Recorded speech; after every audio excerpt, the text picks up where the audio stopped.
Pembagian jatah beras bagi warga miskin melalui program bantuan pangan non tunai dikeluhkan warga di Tuban, Jawa Timur dan viral di media sosial. Beras yang diberikan oleh pemerintah daerah Kabupaten Karawang, Jawa Barat dikeluhkan oleh warga karena berbau dan juga berkutu.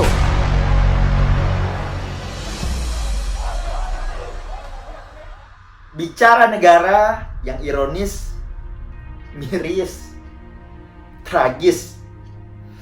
Pemerintah seakan dibuat tidak berdaya dalam menghadapi pandemi virus corona yang membuat ratusan juta rakyat Indonesia seperti hidup di masa krisis.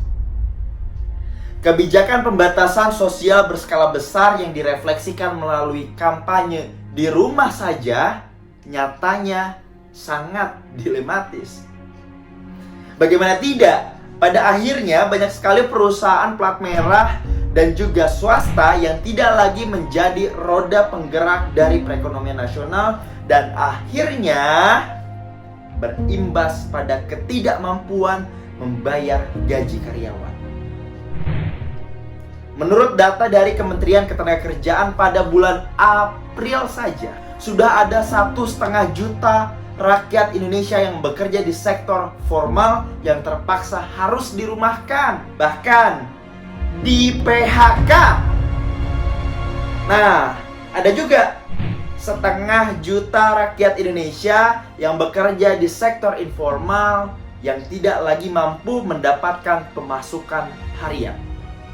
Artinya saat ini ada lebih dari 2 juta rakyat Indonesia yang kehilangan mata pencaharian mereka.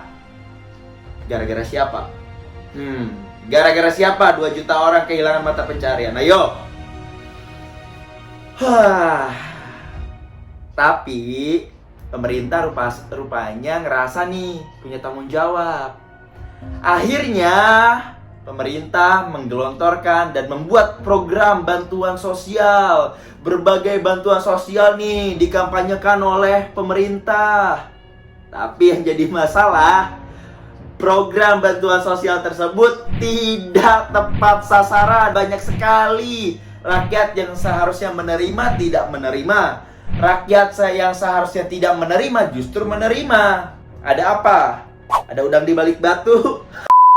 Nah, padahal anggaran yang sudah disediakan tuh besar-besaran loh. Kementerian Keuangan merilis bahwa pihaknya sudah menyiapkan anggaran sebesar 400 triliun rupiah. Menariknya, untuk bantuan sosial seperti BPNT atau bantuan pangan non tunai, pemerintah sudah menyediakan angka sebesar 43,6 triliun rupiah. Itu untuk bantuan pangan non tunai. 43,6 triliun rupiah. Nah, uang tersebut akan dibagikan rencananya kepada 20 juta keluarga penerima manfaat.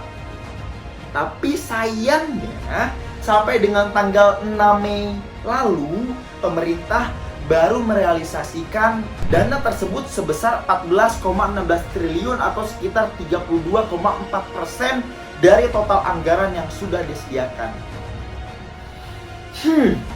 Kemana duit itu? Kenapa baru sedikit yang digelontorin? Jangan-jangan. Nah, memang program bantuan sosial ini menjadi masalah.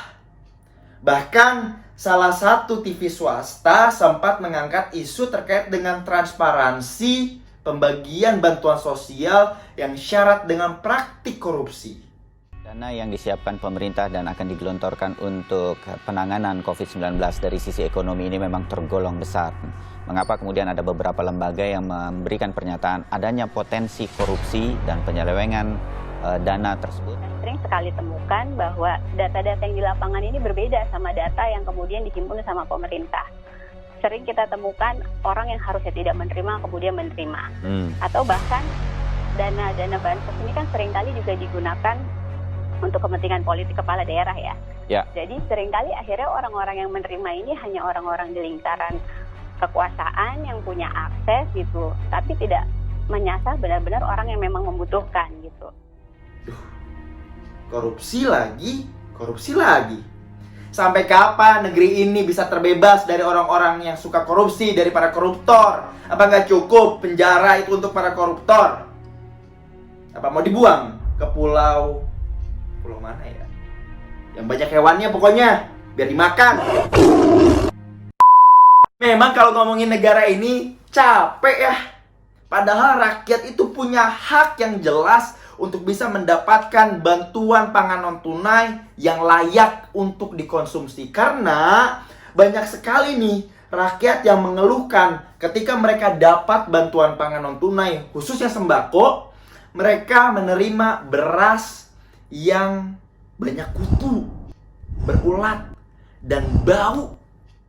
Kondisi beras sebagian hancur, berulat, dan berkutu. Padahal beras yang mereka dapatkan ini adalah bantuan pangan non-tunai dari pemerintah pusat melalui Kementerian Sosial. Terus kemana duit sebesar itu yang udah disiapkan untuk rakyat? Kenapa rakyat justru dibeliin dan dikasih beras-beras murah yang gak layak? Emang rakyat kita hewan yang bisa dikasih beras enaknya? Jadi emosi. Kalau mau jadi pahlawan jangan nanggung. Kalau negara mau jadi pahlawan jangan nanggung. Kalau mau bantu rakyat, totalitas, jangan tanggung-tanggung. Kalau gini kan niatnya mau ngurangin beban rakyat, justru buat rakyat semakin terbebani, bahkan jadi emosi. Tapi memang gak aneh sih ya. Toh para pejabat kita ini emang suka hianatin rakyat. Jangankan rakyat, Tuhan aja suka dihianatin.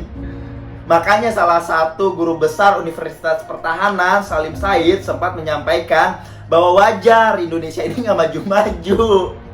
Toh sama Tuhan aja nggak takut. Nah, jangan marah, tapi nggak boleh baper. Dilarang baper. Ingat, malu dengan umur. Udah tua, nggak boleh baper-baperan. Karena kalau kata Suhokgi, pemerintah yang tidak tahan kritik wajib dimasukkan keranjang sampah. Sebab pemerintah bukan entitas sempurna yang wajib disembah, dan rakyat bukan keledai yang seenaknya dapat diperintah. Kalau kata Wiji Tumpul, apabila usul ditolak, kemudian dilarang, kritik dibungkam, suara dibungkam, kritik dilarang tanpa alasan, dituduh subversif dan mengganggu keamanan, hanya ada satu kata: lawan.